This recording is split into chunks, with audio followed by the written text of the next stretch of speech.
Safari ya kisiasa ya Balozi Dr. Emmanuel Nchimbi imekuwa ndefu, lakini pia imejaa nyakati ambazo zimemweka katika mazingira magumu kisiasa na kiutendaji. Kwanza ni suala la elimu. Taarifa na mijadala ya muda mrefu kuhusu shahada yake uzamivu, yaani PhD, ikiwemo madai yaliyohusu halali wa taasisi iliyohusishwa na utoaji wa shahada hiyo. Baadaye Balozi Dr. Emmanuel Nchimbi alisoma PhD katika chuo kikuu cha Mzumbe. Vyanzo vilivyopatikana vinaonyesha kuwa alikamilisha masomo yake ya udaktari katika chuo kikuu cha Mzumbe kati ya mwaka 2008 na 2011.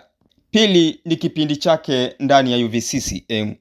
Akiwa katika uongozi wa vijana wa CCM, Nchimbi alijikuta akihusishwa na mijadala na tuhuma mbalimbali zilizohusu uendeshaji wa taasisi na mali za UVCCM, ikiwemo majengo ya Lumumba.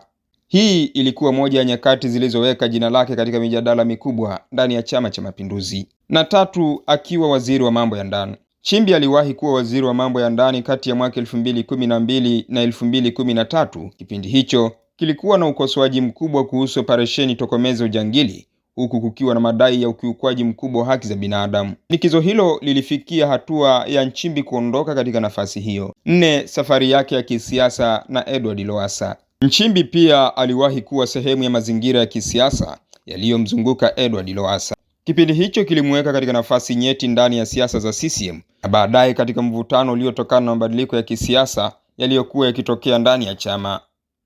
Na sasa 5. Makamu wa rais.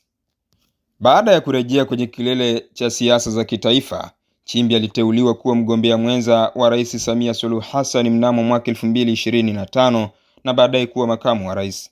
Lakini chini ya mwaka mmoja baadaye, Nchimbi ametangaza kujiuzulu na kustaafu siasa pamoja na utumishi wa umma.